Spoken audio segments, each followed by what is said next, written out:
Hola Héctor, buenas tardes. Buenas tardes, profesor, ¿cómo está? Bien, bien, todo muy bien. ¿Tú qué tal? Bien, sí, señor. Qué bueno, me alegra. Esperamos un par de minuticos a ver si llegan más personas. Sí, señor, no hay ningún problema, tranquilo. Muchas gracias. Qué bueno, Héctor, gracias.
Bueno, ahora sí, buenas noches. Hola Lubia, ¿cómo vas?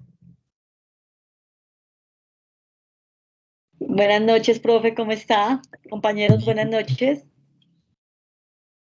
bien, todo muy bien, gracias a Dios. Entonces, hoy pues vamos a empezar ya a entrar de lleno en lo que compete con el tema de los impuestos departamentales. Pero pues tal y como lo decía desde el inicio en la primera sesión que tuvimos, pues lo vamos a ver desde una óptica muy analítica, más que meternos de lleno en la liquidación, porque eso ya viene liquidado. Es más, de eso trata la segunda actividad. Entonces, digamos Profe, que, le estoy escuchando entrecortado, no sé mis compañeros. ay, porfa, me confirman si me escuchan bien. Profesor, yo lo escucho bien. Ay, Yo también. gracias. Buenas noches. Hola, ¿cómo vas? ¿Será que si sales y vuelves a entrar, Luvia? Listo, profe, ya salgo y vuelvo a ingresar. Ok, no hay problema, gracias. Entonces, pues básicamente lo que les comentaba era que lo íbamos a ver como desde ese punto de vista analítico y crítico de todas las debilidades, pero también aquellas fortalezas que tienen ese tipo de impuestos departamentales, pero viéndolo como en conjunto, es decir, lo que hoy se conoce como impuestos territoriales, ¿ok? Digamos que para, para que un gobierno popular pueda funcionar, ese gobierno, ¿qué necesita? Pues necesita primero que la ciudadanía vote por él, ¿sí? Pero uno no puede ir a votar simplemente, perdónenme la expresión, pero como un borrego que no sabe por quién, sino porque simplemente le dicen vaya vote por fulano de tal y pase y reclame un tamal.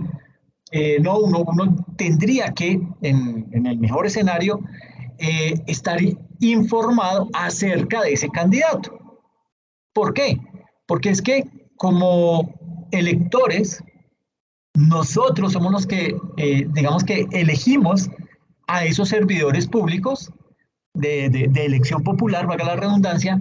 ¿Para qué? Para que ellos administren los recursos públicos con honestidad, ¿sí?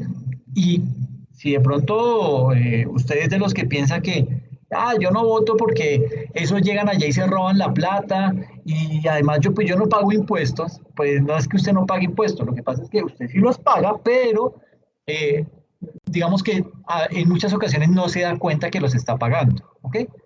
Eh, entonces, digamos que si nosotros como electorado no conocemos cuáles son los ingresos y los gastos del gobierno, que ya pues lo vimos en la sesión pasada, de dónde vienen los recursos, para qué alcanzan esos recursos, para qué no alcanza, como veíamos con el subsidio a la gasolina, y cómo se usan esos recursos, pues digamos que los cargos de elección popular van a ser ocupados por quienes, por los que hacen promesas atractivas, pero imposibles de cumplir, es decir, los famosos populistas. Y a los gobernantes, pues a ellos les va a quedar facilísimo apropiarse de los recursos comunes para su beneficio personal, ¿ok? Por eso hay tanto ladrón, hay tanto delincuente, porque no tienen otro adjetivo más, hay tanto delincuente, sobre todo en municipios pequeños, porque ellos saben que allá pues la gente no se esfuerza, no estudia, no conoce las propuestas de ese candidato y mucho menos conocen al candidato. Entonces eligen ahí al que les da el tamal, eligen al que quedó en la foto bien, y ese es el criterio que utilizan. Y pues claro, esa persona llega y hace fiestas con los recursos públicos porque ¿qué? Nosotros lo elegimos, ¿ok? Entonces, desde esa óptica, pues nosotros como pueblo que elige a esos servidores públicos, nosotros necesitamos comprender lo que son las finanzas de los municipios y en general de los departamentos. ¿Para qué? ¿Para qué necesitamos conocer eso? Pues básicamente para poder evaluar esas promesas de campaña de los alcaldes y de los gobernadores, poder conocer las promesas de campaña que hacen los concejales y los diputados y con base en eso poder tomar una decisión muchísimo más informada. Nosotros como ciudadanos de Colombia, como colombianos, debemos distinguir entre una promesa falsa de lo que una promesa falsa que va inmersa en esa demagogia que utilizan esos políticos populistas y los discursos políticos serios, que son básicamente discursos basados en ¿qué? En la realidad económica. Ahora bien, sucede que en Colombia, ustedes conocen también, hay unos departamentos que son más prósperos que otros, ¿sí? Hay unos departamentos que tienen una capacidad económica mucho más amplia que otros. Eso es normal, eso pasa en todo el mundo, todos los países tienen la misma situación. Eh, por ejemplo, para no ir tan lejos, uno mira a Estados Unidos y en Estados Unidos, pues allá no se llaman departamentos, sino estados. Hay estados que son más ricos que otros. Entonces, por ejemplo, el estado de California es uno de los más ricos de Estados Unidos. ¿Por qué? Porque en California se encuentran las empresas tecnológicas más grandes del mundo. Entonces, ¿qué pasa? Estas empresas se ubican allá, están todas ubicadas allá en California, en Palo Alto se llama. Y esas empresas generan, digamos que tienen muchas utilidades y de la misma manera en que devengan esas utilidades, le deben pagar al Estado. Entonces, el gobernador de California, ¿qué hace? Recibe una cantidad de dinero impresionante, ¿sí? Y esa persona a veces no sabe ni qué hacer con esa cantidad de dinero. Y entonces, ¿qué pasa? Cuando esos recursos, cuando esa gran cantidad de recursos está en manos de una persona que nunca ha administrado esa cantidad de dinero, que no sabe qué hacer con todo ese poco de dinero, pues el tipo se hace bolas con eso y no puede sacar adelante muchas ideas porque a veces es un problema no tener plata, pero a veces es un problema tener demasiada plata. Entonces, ¿qué pasa con California? Eh, Empezaron a crear una serie de políticas públicas con el ánimo pero políticas públicas muy orientadas a lo social.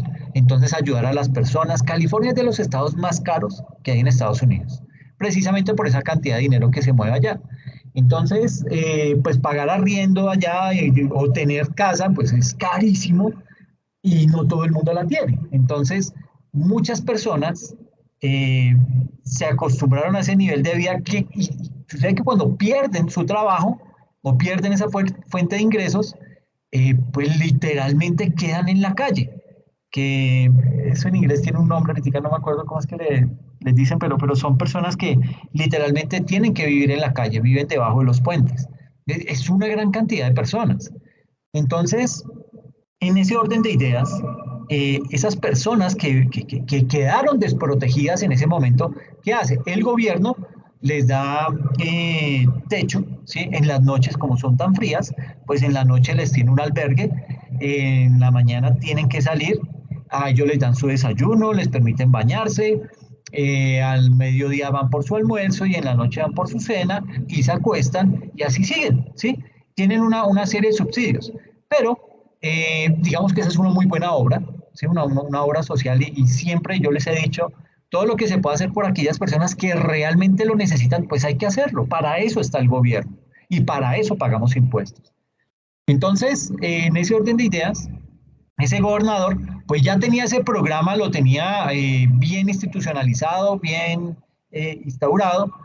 Muchas personas, digamos que aprovechaban esas ayudas y después se le ocurrió la idea de decirle, bueno, a los que tengan algún vicio de alcoholismo, de drogadicción, no se preocupe, pase por tal oficina que allá le vamos a dar la platica para que usted consuma sus vicios y no tenga que delinquir, no tenga que robar. Entonces le dan el subsidio, o sea, lo mantienen y fuera de eso le dan platica para que vaya y consuma sus sustancias, pues para que se sienta bien y de esta manera pues no vaya a hacerle daño a las personas. Entonces, pues obviamente esto que trajo, este tipo de política pública, por tener tanto dinero en las arcas y no saber qué hacer con eso, ¿qué empezó a hacer? Pues que todos los pobres o las personas que estaban en situación de calle de otros estados comienzan a migrar a California, porque no, pues allá le dan casa, ¿sí? Allá tiene las tres comidas, y fuera de eso, si usted tiene vicios, pues le dan para que consuma sus vicios. Entonces, pues es el sitio ideal y comienzan a importar, y perdón la palabra, pero comienzan a llegar demasiados personas en situación de calle a ese tipo de estados. Entonces, claro, esto ya termina desbordándose. Esa política pública que en principio nació con un buen norte, con una buena vocación, se fue deteriorando. ¿Por qué? Por querer hacer más, se dañó ese tipo de políticas públicas. Entonces, ahí es a donde yo quiero llegar. Este es de pronto un caso extremo, pero un caso extremo en donde alguien decía, yo prefiero meter las patas y no meter las manos, ¿sí? En el sentido en que no me unto con dineros, no, yo estoy aquí es para administrar, no para robármelos, y eso está bien. Pero cuando usted también, digamos que no sabe qué hacer con esa cantidad de dinero, pues también se le termina volviendo en un problema, ¿ok? Entonces, básicamente, esos principales departamentos en Colombia o esos departamentos que son muy grandes, grandes a nivel de recursos económicos, recursos naturales, porque ahí, digamos que hacia los llanos, pues hay mucho departamento grande en extensión, pero que también es rico, solo que no se le nota, es rico en el sentido de recursos naturales, de petróleo, de todo este tipo de minería, todo este tipo de economía extractiva. Entonces, ese tipo de departamentos o esas grandes ciudades cuentan con cientos de funcionarios, muchos de ellos, gracias a Dios, están altamente capacitados en esos detalles técnicos de la administración territorial. ¿Por qué? Porque la conocen, ¿sí? Saben cuáles son las debilidades que tiene ese tipo de impuestos, que eso es algo que vamos a ver acá. Y digamos que la mayor parte de los más de 1.100 municipios que tiene este país, y otro tanto de departamentos, creo que son 33 departamentos, bueno, ya ni me acuerdo, tienen un personal bastante limitado, ¿sí? ¿Y por qué lo tienen limitado? Porque pues los recursos son pocos, eh, no se tiene, digamos que no se mira con mucho rigor el tema de contratar más personal, de robustecer por lo menos la hacienda pública, que es la que le da los recursos a ese tipo de departamentos.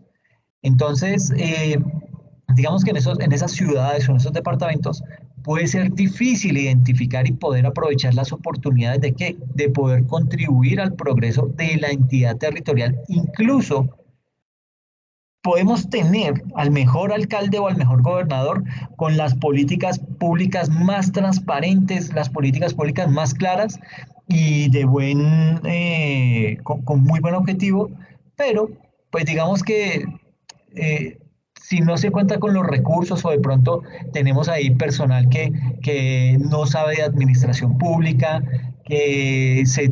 oportunidad que ve, trata de robarse los recursos, todo ese tipo de cosas, pues eso deteriora el buen trabajo de ese buen alcalde porque es que él se tiene que rodear de ese tipo de personas. En ese orden de idea, he denominado esta charla como ¿qué pasa con los recursos de mi departamento y de mi municipio? En,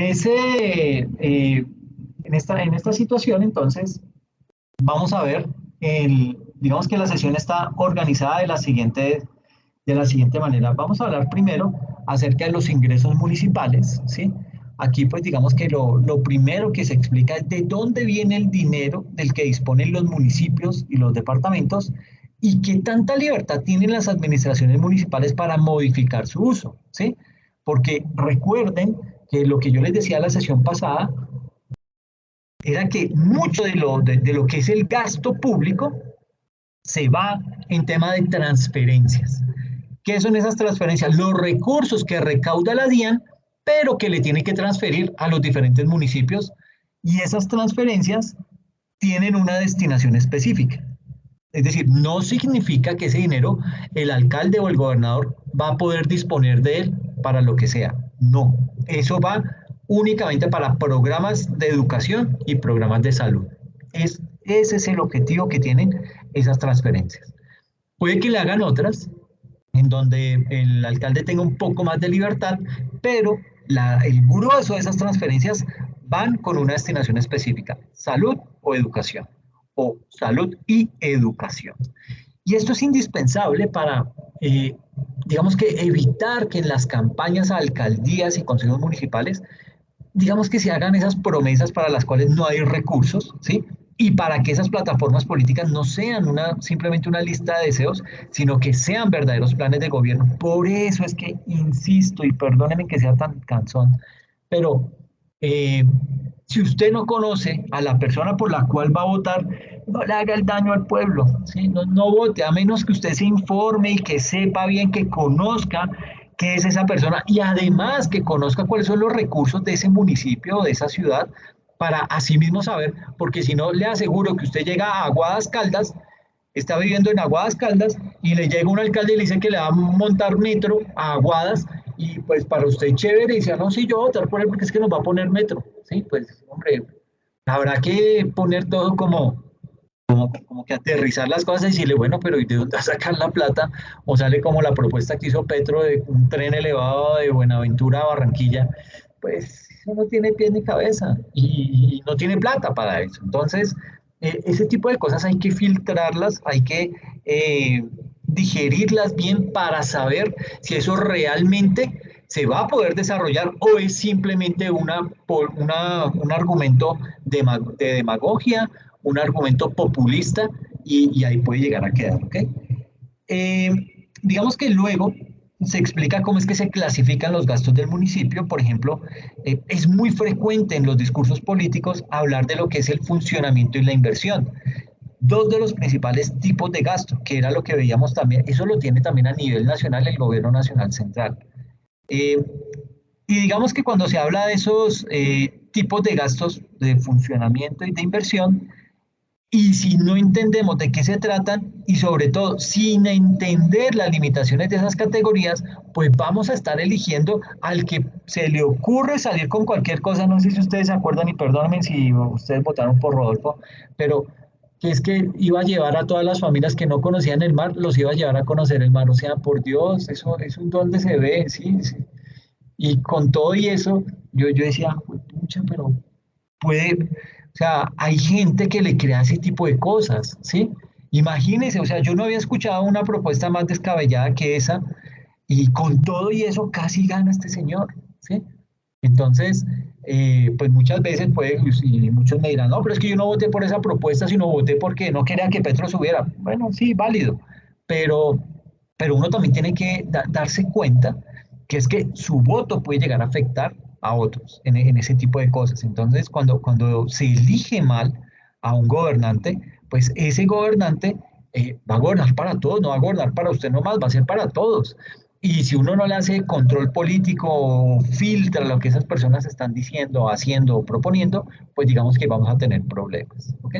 Ahora, eh, el segundo aspecto que vamos a hablar acá es acerca de lo que es la relación entre la nación y el municipio.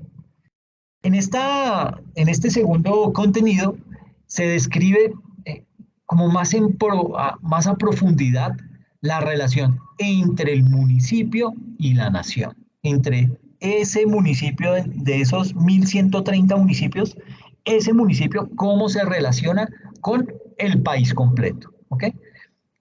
Vamos a hablar también acerca del dinero que el gobierno nacional les transfiere a los municipios, ¿sí?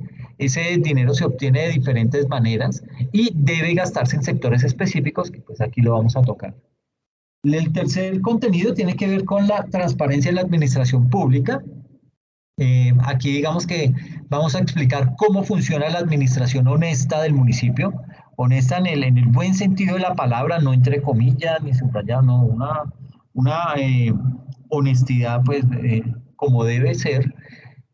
Vamos a tener que evaluar los riesgos que hay que evitar, ¿sí? Al momento de manejar recursos públicos, las maneras en las cuales puede participar la ciudadanía y el papel que juegan todos aquellos organismos de control que vigilan el uso adecuado de esos recursos públicos, porque hay también entidades que se encargan de vigilar ese tipo de cosas. Y por último, veremos lo que son las finanzas públicas departamentales.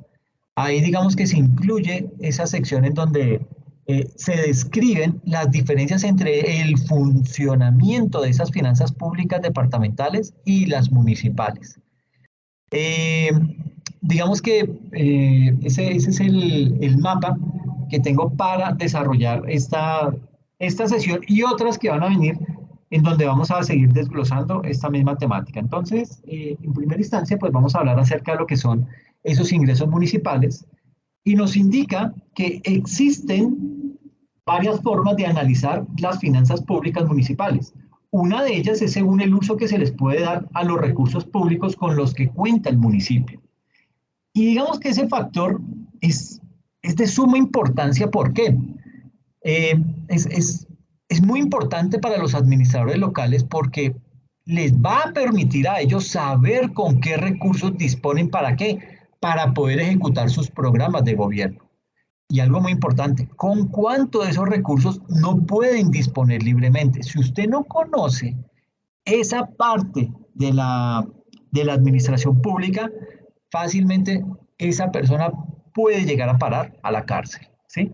Porque entonces ya transgrede sus funciones, ¿sí?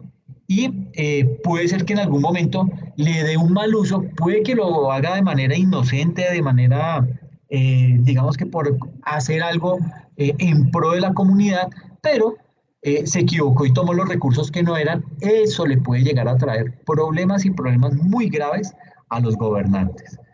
Eh, entonces aquí pues vamos a hablar acerca de los tipos de ingresos y la disponibilidad de la cual pueden hacer uso gobernadores y alcaldes.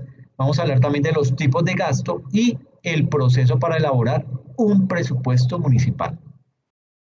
Entonces, digamos que acá vamos a hablar acerca de lo que son los impuestos departamentales.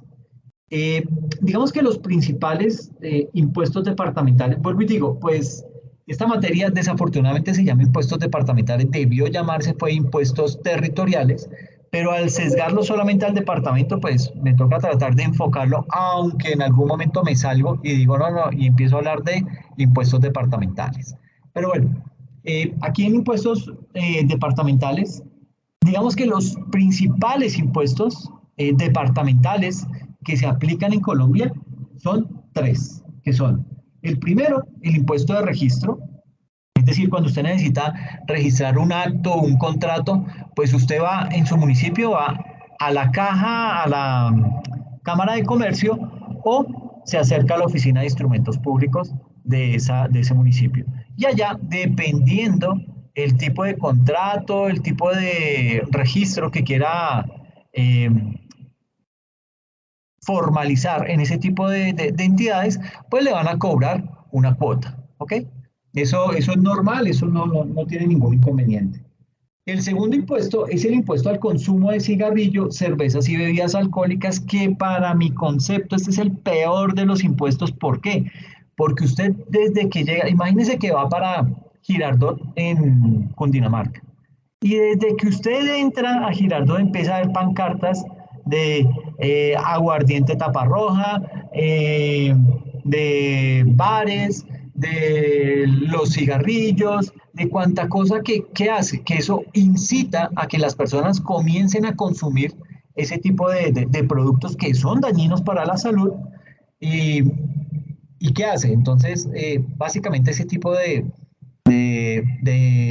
consumos que se están haciendo al interior de ese municipio, de ese departamento, pues esto deriva en muchas ocasiones en riñas, deriva en heridos, en asesinatos, ¿sí?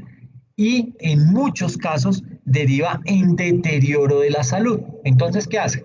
Esto es ahí,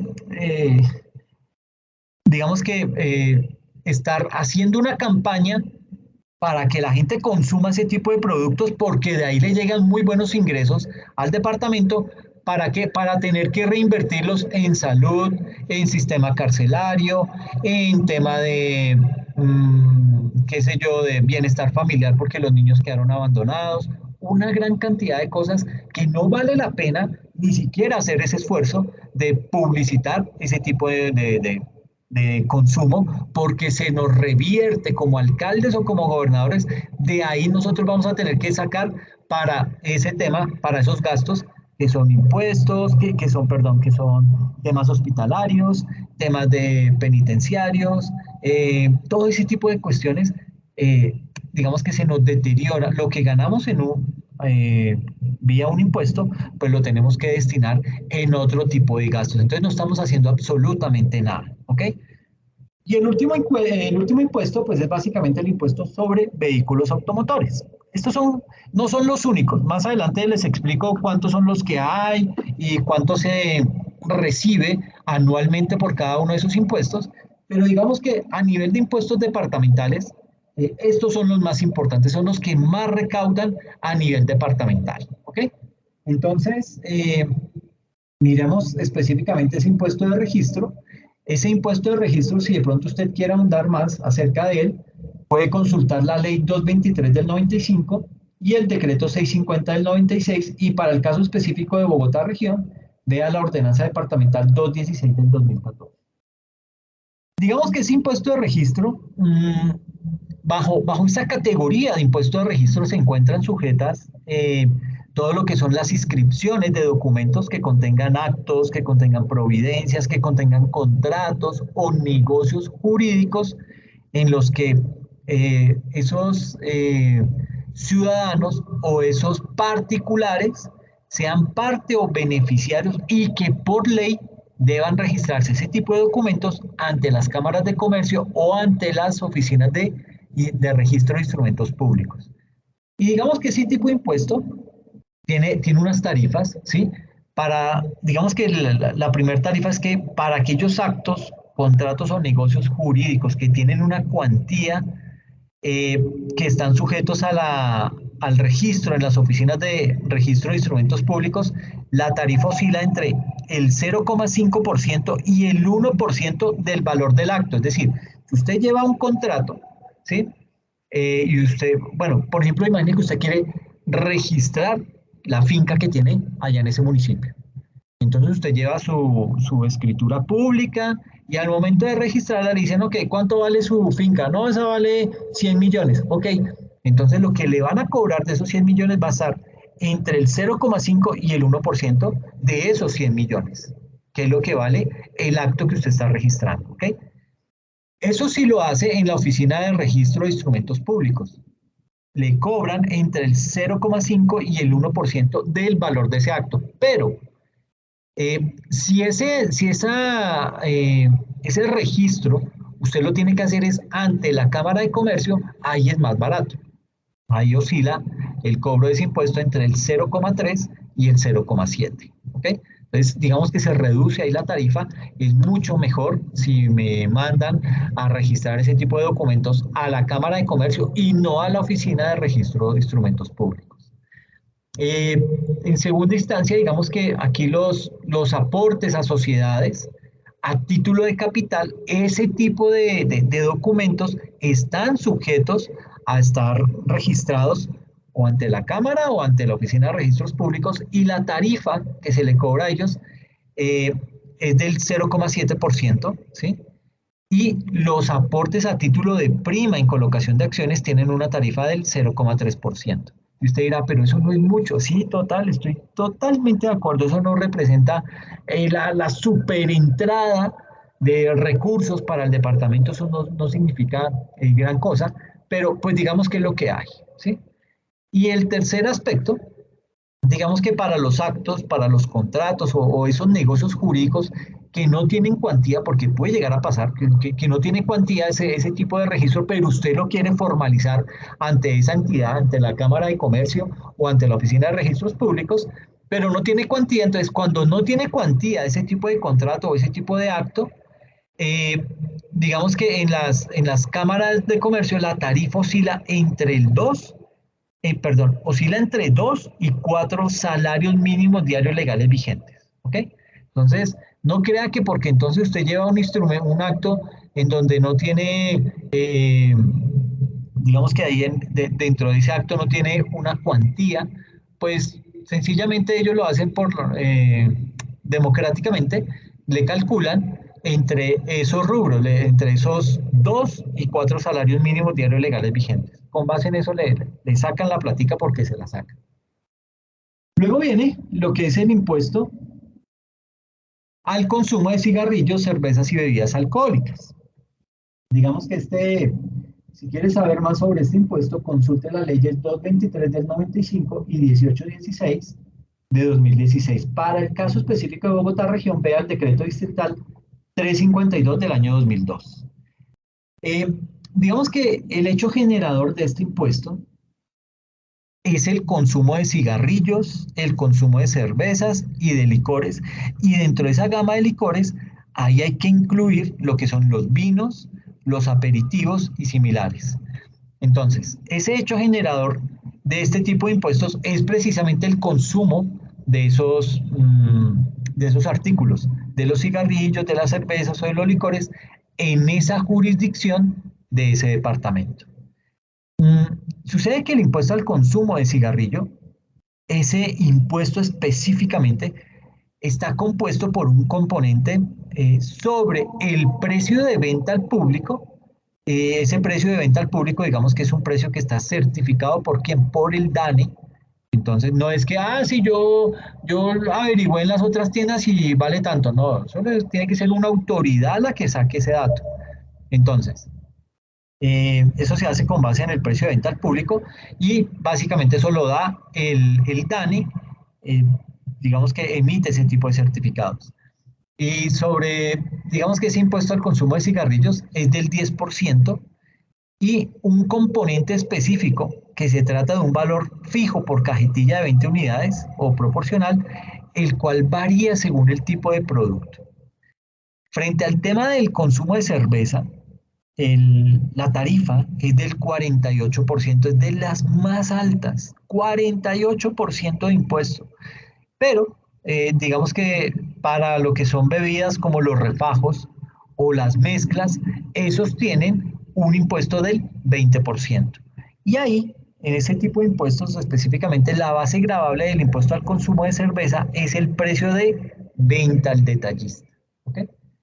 Y digamos que en el caso de lo que son esas bebidas extranjeras, las cervezas extranjeras, todo ese producto, todos los productos importados, el precio de venta al detallista se determina como el valor en aduana de la mercancía, incluyendo los gravámenes arancelarios, y adicionando un margen de comercialización equivalente al 30%. Esto es carísimo, o sea, solo si usted tiene oportunidad en algún momento de irse a pasear a Noruega, tan pronto usted llega a Noruega, usted no encuentra una cerveza, eso es un Qatar más grande y todos rubios. Entonces, eso, digamos que usted ya no encuentra cerveza, bueno, encuentra licores, pero son carísimos, supremamente caros. ¿Por qué? Porque el impuesto que le tienen a ese tipo de bebidas es muy alto. Entonces, ¿por qué pasa eso? Imagínense que en Rusia, específicamente, en Rusia, muchas de las personas, digamos que la economía rusa no es la mejor, ¿sí? Esta es una economía del tamaño de la economía de Italia, así de esa proporción. Imagínense lo extenso en terreno que es Rusia, pero su economía es igual, muy similar a la italiana, que es un país muchísimo más pequeño, con menos población, más envejecidos, con un tema crítico en su sistema pensional, etcétera, etcétera. Entonces, en Rusia, ¿qué hacen? En Rusia tienen que, bueno, muchas personas producen su propio vodka, ¿sí? O sea, aquí uno dice, ay, no, es que tengo un cultivito de tomates, tengo un pequeño cultivo ahí en donde siembro mazorca, allá destilan vodka. Entonces, estas familias tienen su propia destilería ahí debajo en el garaje o en algún lado y producen sus propias bebidas alcohólicas. ¿Por qué? Porque el frío es terriblemente fuerte allá, ¿sí? Yo me acuerdo cuando veía esas películas, ese programa de El Coyote y el Avestruz, ya no ni me acuerdo cómo se llama. El coyote siempre perseguía al avestruz para comérselo y ese avestruz era muy pilo y siempre se salía con la suya, El pero correcaminos, profe. esa vaina, el correcaminos. Entonces había una escena en la que este man, digamos que por lo general salía volando en la casa, o sea, el avestruz ese, le ponía una bomba o alguna cosa que le había tirado el mismo coyote y él se la devolvía y salía a volar esa casa y el man abría la puerta y ¡quin! Se quedaba ahí frío porque decía, miércoles, ¿y ahora qué voy a hacer? ¿Sí? Eso le pasa al ruso promedio en época de invierno. Ese tipo abre la puerta y fácilmente el cambio de temperatura es brutal. ¿Por qué? Porque allá tienen que, digamos que todas las casas son con calefacción, eh, digamos que tienen muy bien implementado todo el tema de la energía nuclear. Eso les sirve para abastecer a ellos o suplir las necesidades energéticas. Y aparte pues tienen todo el petróleo que quieren, tienen todo el gas que quieren, pero utilizan muy bien la energía nuclear. Y esa energía nuclear la utilizan mucho para generar calor en las unidades habitacionales. Entonces, está usted en ese cuarto, en ese apartamento calientico y le toca salir, qué sé yo, a recibir la carta o a sacar la basura, algo, le toca salir y usted abre esa puerta y usted queda literalmente petrificado, ¿sí? El frío, hay ocasiones en las que el frío llega a menos 40 grados, ¿sí? Es terriblemente helado. ¿Y qué pasa? Que muchas personas, digamos que hay personas, eso hay sinvergüenza en toda parte del mundo. Entonces llega este señor que se fue de juerga con sus amigos, se puso a tomar y va rumbo a la casa y tenía todavía un poquito de vodka y dijo, me voy a sentar aquí en el parque y me lo tomo y me voy. Y se quedó tomándoselo y el frío, ¿qué hizo? Le produjo sueño y se quedó dormido ahí en el parque. ¿Qué pasa? que si esa persona se queda ahí, pues literalmente muere de hipotermia. O en el mejor de los casos le amputan los pies, las manos, algo por ahí se le llevan. ¿Por qué? Porque el frío es terriblemente fuerte. Entonces, ¿qué hace el gobierno? Dice, ok, vamos a crear una unidad policial que se encargue única y exclusivamente de buscar a esos borrachos en los parques, llevarlos para la estación, tenerlos en una cárcel calientica, ¿sí? Con una cama, y al otro día cuando salga le cobran como el cuarto de hotel. Dicen, bueno, usted lo recogimos y eso vale tanto, lo trajimos, lo acomodamos, le prendimos la calefacción, todo eso vale, usted me debe tanto. ¿Okay? Pero pues a la larga, ¿es eso o que usted literalmente se muera o le amputen algún órgano porque se quedó dormido en la calle? Entonces, mire que este tipo de situaciones, eso por ir a los extremos, pero acá en Colombia esto genera problemas de salud grandísimos, ¿sí? Genera disolución de hogar, genera violencia, genera todo lo que usted quiera, que todo lo malo que a usted se le pueda ocurrir en la cabeza, con trago es peor. ¿Ok? Entonces, este tipo de impuestos es completamente dañino. ¿Sí? Es, llega al punto en el que destruye buena parte de los integrantes de una sociedad. ¿Sí? Y aparte de eso, pues lo poco que recibe vía esos impuestos, le toca al mismo departamento pagarle o retribuirlos en temas de salud, porque esa persona no paga EPS, es una persona que está cisbenizada, entonces todo eso le sale gratis. ¿Por qué? Porque el Estado le paga ese tema y es el mismo gobierno departamental el que se está viendo afectado en sus finanzas. Entonces, mire lo que pasa. Y volviendo al tema de los países nórdicos, allá usted va a tomarse un trago y eso es supremamente costoso. ¿Qué hacen? Ellos tienen unos barcos que salen en las noches, ¿sí? Y esos barcos son, mejor dicho, unos bacanales allá. Entonces usted llega y se sube a esos barcos y eso es trago va y trago viene. Obviamente es mucho más barato. ¿Por qué? Porque no está grabado ese impuesto al tomárselo usted ahí a mar abierto. Eso es, digamos que allá quien lo controla.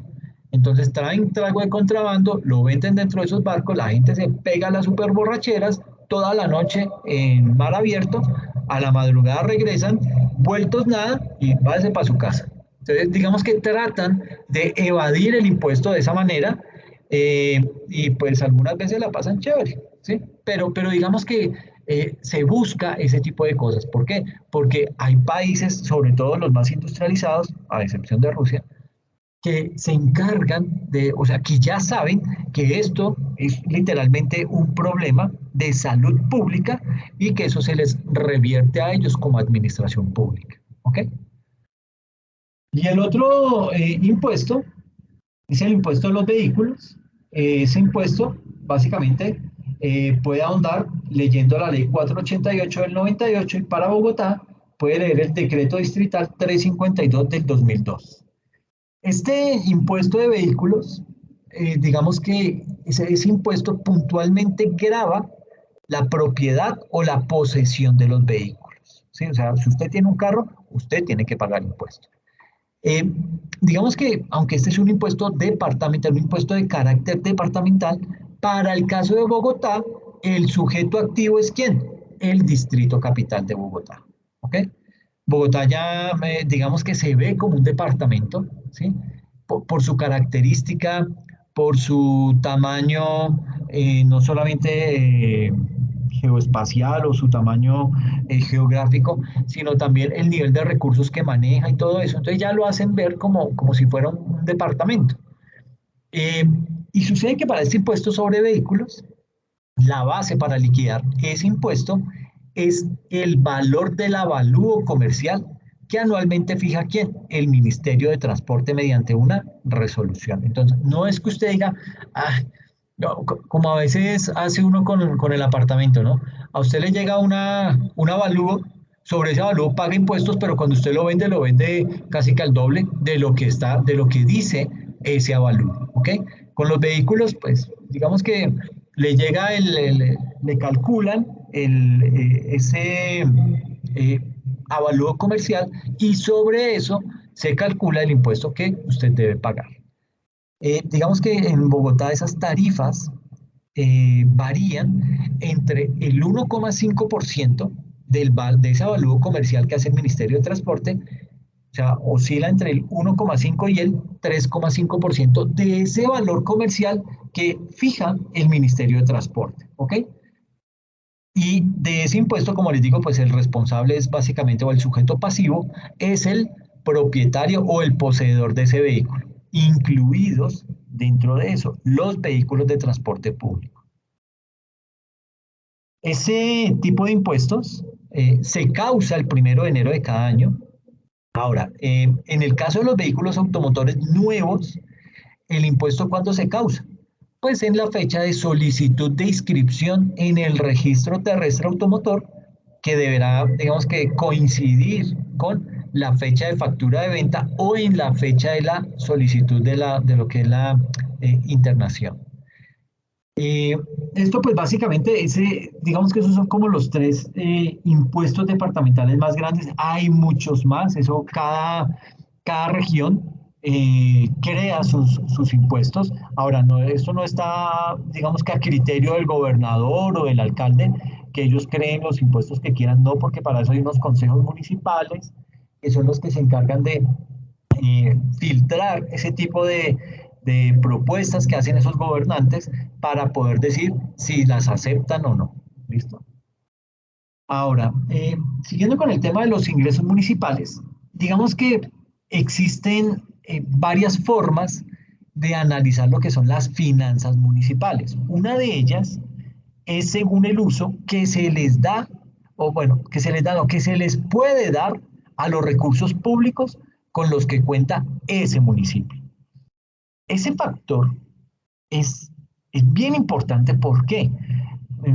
Digamos que es bien importante para los administradores locales, es decir, para los alcaldes o los gobernadores, porque les permite a ellos saber con qué recursos disponen para ejecutar sus programas de gobierno y con cuánto de esos recursos no puede disponer libremente. Recuerden que cuando hacíamos la sesión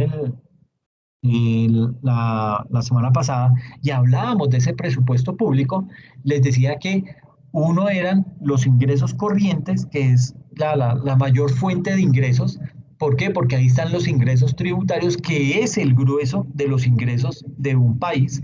En este caso, al interior del presupuesto municipal, también ellos lo primero que dicen es, ok, ¿cuáles son los impuestos que tenemos y cómo hacemos para recaudar más dinero de eso? ¿Por qué? Porque necesitamos crear una carretera, mejorar el acueducto, hacer obras, etcétera, etcétera. Entonces, digamos que eso, para poder hacer eso, necesitan plata. Y para saber de cuánta plata disponen, les toca conocer realmente cómo están sus finanzas públicas. Entonces, lo que vamos a hacer acá es detallar los tipos de ingresos y la disponibilidad. Vamos a detallar los gastos y el proceso para poder elaborar un presupuesto municipal. Entonces sucede que los municipios tienen tres tipos de ingresos. Los primeros son los recursos propios, ¿sí?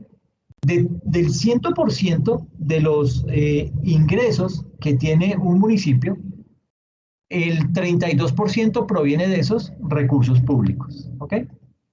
El 32%.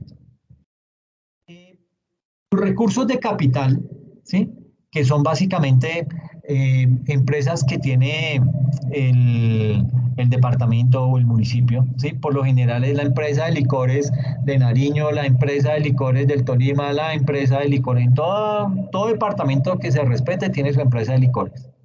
Entonces, esas empresas generan unas utilidades y esas utilidades van a parar o hacen parte de ese presupuesto de ese departamento, ¿ok? Esos son los recursos de capital y esos recursos de capital generan el 25% de los ingresos. Y ahí digamos que tenemos el 57% de los ingresos. Nos falta un 43%, que son las transferencias que hace la nación, ¿ok? Entonces, miren, este 43% del presupuesto solamente se puede dirigir a temas de salud, ¿sí? Y a temas de educación. No más, usted no puede gastarse esa plática en otra cosa. Expresamente lo tiene que invertir en temas de salud y de educación. Adicionalmente, hay unos ingresos municipales que vienen producto de regalías, pero digamos que no están incluidos dentro del presupuesto municipal porque no es digamos que no es algo fijo, ¿sí? Y el gobierno es el que dispone de esos recursos. Entonces, digamos que eso está ahí como que controlado. Ya no era como antes, que las empresas petroleras le giraban directamente al gobernador o al alcalde de turno y ellos pues decían en que supuestamente iban a invertir, pero terminaban robándose la plata. Entonces, esta es básicamente la distribución de esos ingresos municipales. Ahora, dentro de cada una de estas categorías de los recursos propios, de los recursos de capital y de las transferencias, digamos que dentro de cada una de esas categorías de ingreso, existen unos recursos que son de libre destinación. Básicamente esos recursos de libre destinación están enmarcados en la Ley 17 del 2001 y ahí nos dice que los ingresos corrientes de libre destinación son aquellos ingresos corrientes a los cuales se le excluye las rentas de destinación específica, entendiendo por esas rentas de destinación específica las que están destinadas por ley o por medio de un acto administrativo a qué, a un fin determinado. Entonces, los ingresos corrientes son los ingresos que vienen por recaudo de impuestos, por recaudos no tributarios, y ahí hablábamos de las multas, de los aportes y todo eso, y otros ingresos que se pueden llegar a tener, ¿ok? Eso me conforma esos ingresos corrientes. Pero entonces, como les decía, esos ingresos, digamos que hay unos que tienen libre destinación y los que tienen destinación específica. Bueno, volviendo a este tema de los de libre destinación, digamos, esos recursos de libre destinación significa que la administración pública, en cabeza del alcalde o del gobernador, esa administración pública de ese municipio puede decidir hacia qué tipo de gasto orientar esos recursos. Pero pues más adelante, cuando lleguemos a la sección de gastos, vamos a ahondar en ese tema. Y hay otros tipos de ingresos que son los de destinación específica. Y básicamente eso de destinación específica significa es que ya están supeditados a gastarse en un sector o en una actividad específica. De ahí no se pueden salir, ¿ok? Entonces, comencemos a mirar lo que son cada uno de los componentes de esa torta. Vamos a centrarnos inicialmente en los recursos propios. Como les decía, pues esos recursos propios equivalen al 32% del presupuesto. Esos recursos propios son aquellos recursos que son generados directamente por el municipio y se pueden obtener de diferentes formas. Por ejemplo, por ingresos tributarios.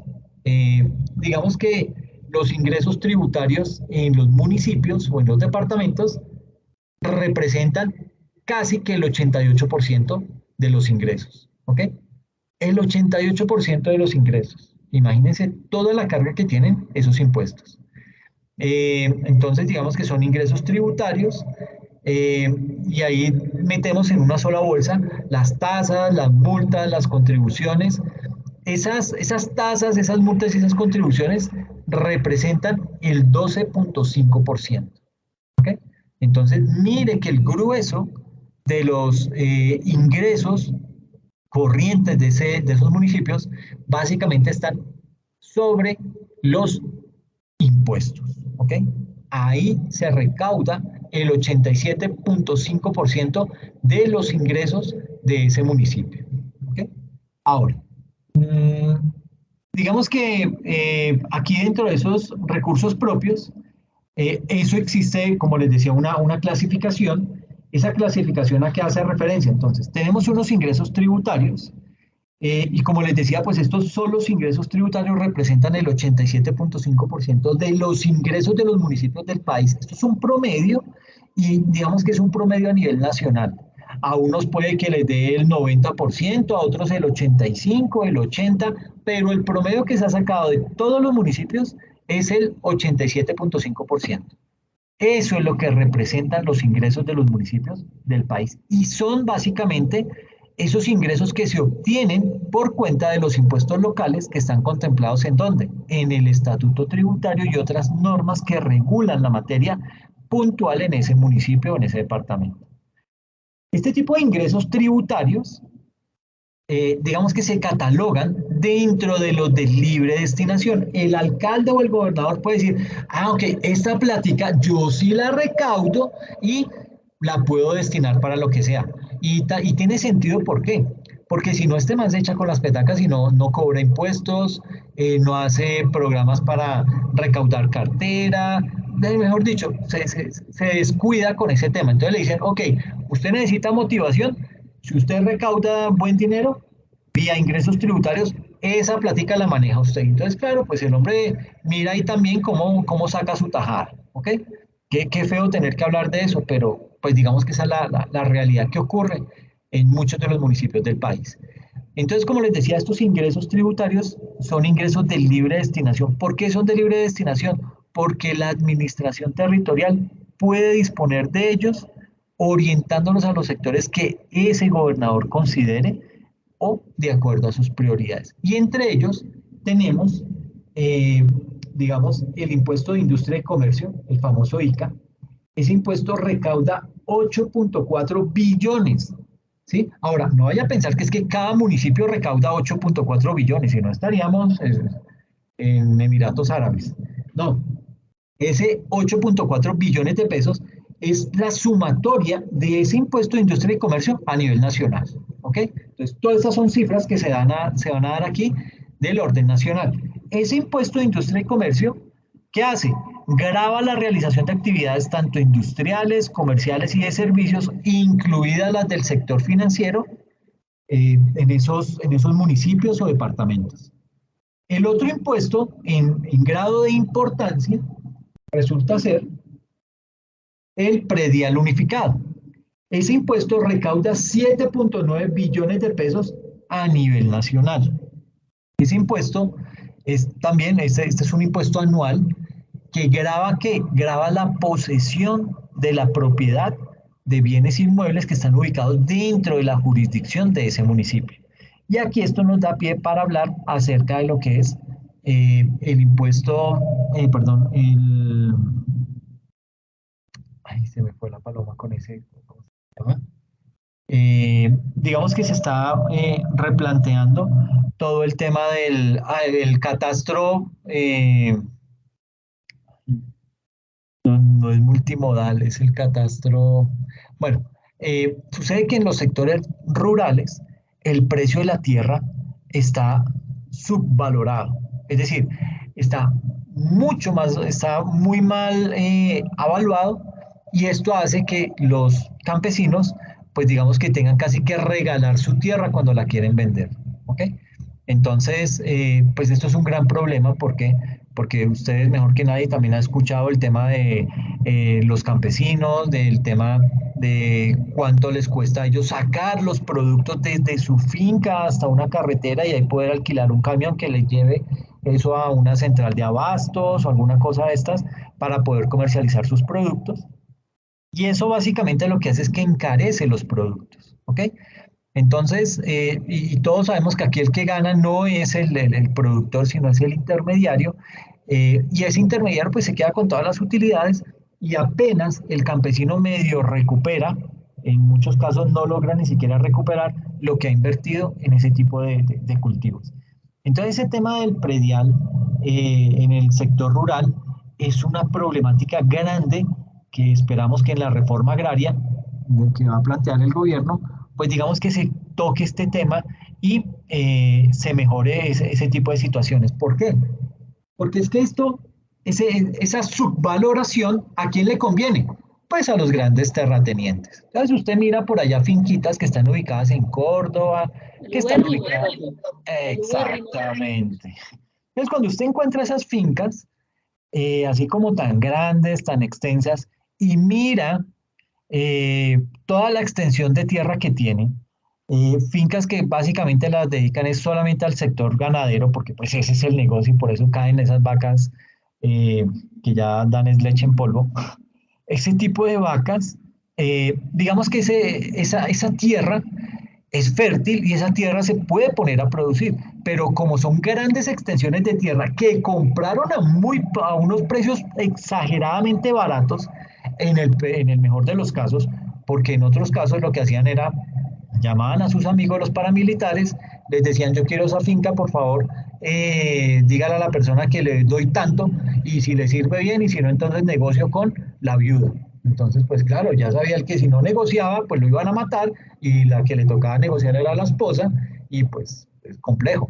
Entonces, ese tipo de cosas ha beneficiado solamente a este tipo de personas, a estos miembros de Fedegan, que son los grandes terratenientes en Colombia, y pues son las personas que en medio de toda esa recocha que hay, porque no es más que una recocha, ese eh, catastro que tiene subvalorada el sector rural puntualmente, pues digamos que ellos son los que están aprovechando en ese tipo de situaciones. Y eso es bastante delicado y aquí el único que pierde es el campesino.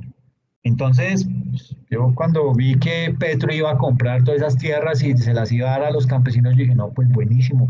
Donde este man solamente deja arreglado el campo, yo digo, perfecto, ya hizo lo que tenía que hacer, me siento contento y paré de contar. Pero no, pues desafortunadamente la plata no alcanza. Una cosa era lo que él quería y otra cosa lo que el ministro de Hacienda le dijo y pues digamos que el tema ahí como que se frenó. Pero digamos que eso hay que hacerlo, eso es una tarea que tiene pendiente la nación para con los campesinos y poder arreglar ese tipo de situaciones lo antes posible. Entonces, vía predial unificado se recaudan 7.9 billones de pesos. El otro impuesto es, bueno, aquí hay otros impuestos indirectos, es una gran bolsa. Esos otros impuestos recaudan 2.9 billones de pesos. Hay otro impuesto, la sobretasa a la gasolina, que recauda 1.5 billones, ya debe estar recaudando más. Pero pues digamos que ese es el impuesto que, como veíamos la sesión pasada, es un impuesto por el consumo de gasolina motor extra y corriente, eh, y puede ser gasolina nacional o importada, pero todo eso paga esa sobretasa. Como veíamos, pues ese es un problema que tiene Colombia. Tiene una deuda por ese subsidio, porque eso literalmente es un subsidio que se le está dando, un subsidio regresivo. ¿Por qué? Porque se le da más que todo a las personas de clase media alta y clase alta. Entonces, para ellos no deberían ser los subsidios. Los subsidios son para las personas menos favorecidas, las personas, los adultos mayores que no tienen pensión, madres cabeza de hogar que les ha tocado durísimo, ¿sí? Porque es que hay de todo, ¿sí? Entonces, digo que esos recursos pues se deben destinar para ellos, porque es población vulnerable, es población que necesita esos recursos y poder sacar a sus familias adelante. El otro impuesto son las famosas estampillas. Vuelvo y digo, no es que todos los departamentos o municipios tengan este tipo de impuestos. Eso de las estampillas lo tiene Cali, sí, lo tiene Buga, Palmira, lo tiene Cartagena. Algunas ciudades lo tienen o algunos departamentos tienen implementado el tema de las estampillas. Es un recaudo que tiene obviamente una autorización legal, pero es una autorización legal específica para que la asamblea o ese consejo municipal lo adopten en su respectiva jurisdicción y es de destinación específica. Es decir, esa plata no es que usted la va a coger y la va a mezclar para abrir, crear una carretera, no, eso tiene una destinación específica. Entonces usted encuentra la estampilla de la UIS, de la Universidad Industrial de Santander, que significa que cada estudiante de Bucaramanga o sectores aledaños, Florida Blanca, Girón, Piedecuesta, todos estos municipios que están ahí pegados a Bucaramanga, todo estudiante que llegue a una institución de educación superior, técnica, tecnológica, esa persona paga su matrícula y adicional paga el impuesto de estampilla, ¿ok? Entonces usted paga supongo que le toca pagar una matrícula de 3 millones y a eso agréguele 40.000 pesos de impuesto de estampilla en Bucaramanga para la UIS. Entonces, ese dinero que se recauda tiene esa destinación específica, la UIS, que es una universidad pública de Santander, y esos recursos los invierten en esa universidad. ¿Ok? Eso es a lo que hace referencia a las estampillas. Hay otro impuesto que se llama el alumbrado público. Ese impuesto recauda básicamente 1 billón de pesos. ¿Sí?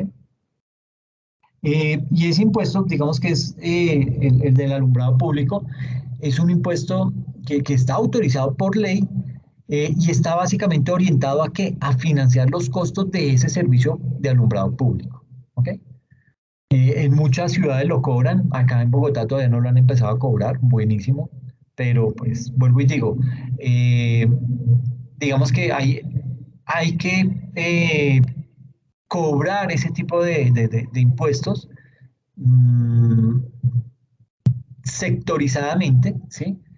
Pero no utilizar como criterio el estrato. ¿Por qué? Porque el estrato no es el mejor indicador para dar subsidios, para dar descuentos. ¿Por qué?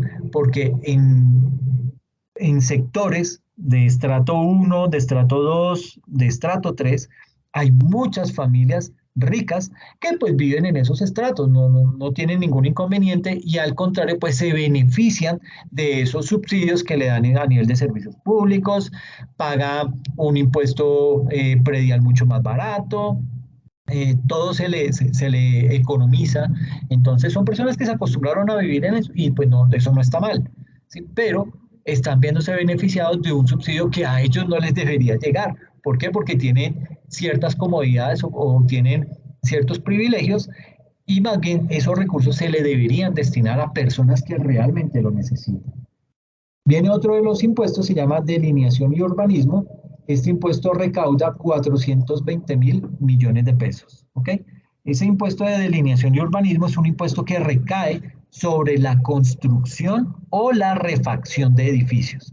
Entonces usted va a la curaduría y pide un permiso para, es que quiero ampliar o quiero crear un parqueadero en mi conjunto. Sí, perfecto, pero tiene que pagar un impuesto denominado delineación y urbanismo, que recae sobre esas construcciones o refacciones de edificios. Hay más ingresos tributarios, como les decía, eso hay una cantidad de impuestos que se han inventado. Viene el de avisos y tableros. A nivel nacional ese impuesto recauda 364.000 millones de pesos. Este es un impuesto complementario del impuesto de industria y comercio y básicamente este impuesto ¿qué hace? Grava la colocación de avisos, vallas y tableros visibles desde el espacio público. Viene también el impuesto de teléfonos que recauda 73.000 millones de pesos, ¿sí? Se genera pues básicamente por la asignación y el uso de línea telefónica, pues esto ya está próximo a morir porque ya mucha gente lo que hace es que utiliza son celulares. El otro impuesto es el de circulación y tránsito por transporte público, recauda 30.000 millones de pesos. Es un impuesto a la circulación habitual de vehículos automotores, pero de servicio público dentro de una jurisdicción municipal específica. Hay otro impuesto, se denomina el de publicidad exterior visual, recauda 19.000 millones de pesos. Es un impuesto básicamente a la instalación de vallas que tengan una dimensión igual o superior a 8 metros cuadrados en las respectivas jurisdicciones municipales. Entonces, cuando usted ve todas esas vallas, sobre todo en épocas de campañas electorales, ellos pagan impuestos. No el candidato, sino el dueño de esa valla. Bien, otro impuesto se llama el degüello de ganado menor, recauda 10.000 millones de pesos, hace referencia a las llamadas reses menores. ¿Cuáles son las reses menores? Las cabras y las ovejas. Y lo que hace básicamente este impuesto es que grava el sacrificio de ese ganado menor en esa jurisdicción de ese municipio. ¿Ok? Y el otro impuesto, que es el impuesto de ocupación de vías, que pues no alcanza ni siquiera los 10.000 millones de pesos, está en el orden de los 9.000, ¿sí? Pero ya ahí digamos que se empieza a contabilizar como si, digamos que no es un impuesto que genere, o sea, es más el desgaste de tener que cobrarlo que lo que realmente genera en dinero. Ese impuesto básicamente grava la ocupación de andenes y vías con materiales destinados a las obras, así como los campamentos provisionales. Entonces, cuando usted ve esos baños públicos que colocan cuando hay una obra, eso está pagando impuesto. El otro es un impuesto denominado registro de marcas y herretes. Ese tipo de impuesto se genera por el incumplimiento de la obligación que tienen de registrar en las alcaldías los hierros que se utilizan para la marca de ganado. O sea, cuando usted ve que le ponen ese hierro caliente a las reses, ese hierro tiene que estar registrado en las alcaldías y paga un impuesto que se llama ese impuesto, registro de marcas y herretes. Digamos que aquí como para terminar esta parte, vale la pena aclarar que no en todas las entidades territoriales necesariamente se cobran todos estos impuestos que hemos acá señalado. Si bien todas tienen la facultad legal de hacerlo, no todas lo hacen, ¿sí? ¿Por qué? Porque usted no puede saturar a una población con toda una cantidad de impuestos, porque esa población pues fácilmente se le va a revelar a ese alcalde, ¿sí? Y pues digamos que vienen problemas más serios. Entonces yo creo que dejémoslo acá. En la próxima sesión hablamos acerca de lo que son las tasas, multas y contribuciones, que son otros ingresos municipales, y así seguimos ahondando para luego llegar al tema del gasto dentro de esos municipios o departamentos. ¿Listo? No sé si tienen alguna duda, alguna inquietud. Oh, profe, muchas gracias. No, Ok, señor. perfecto. Todo claro. Listo, listo, muy bien. Entonces, pues nada, recuerden que este fin de semana es la entrega del taller y el día domingo se realiza el examen. Entonces, para que lo tengan presente, puedan... Dime. Una pregunta, profe, eso es que dice que abrir como la actividad en Word o en PDF, pero pues no la encuentro. Y ahí lo que dice es hacer un mapa conceptual sobre las características de la hacienda. Sí, de la hacienda pública. Sí, entonces lo hago es a mi concepto y lo que yo entienda, conozca. Sí, pero basado en algo, ¿no? O sea, basado en una lectura que hiciste. Sí, o sea, no puede ser, yo me invento o yo creo que la hacienda Vale, pública debería, no, tiene que ser algo aterrizado y bien explicado. sí, listo. No era saber eso. Gracias. Ah, ok, perfecto. Y entonces el domingo queda habilitado el examen. Yo les mando un correo con indicaciones para que puedan responder ese examen, ¿ok? Sí, señor. Perfecto, profe, gracias. Perfecto. Bueno, les agradezco mucho la asistencia. Cuídense y nos vemos dentro de 8 días, ¿ok? Buenas noches. Mañana nos Ah, vemos. mañana. Ok, Mañana, listo. profe, mañana nos vemos, profe. Listo, Lubia, no hay problema. Muchas gracias. Cuídense mucho.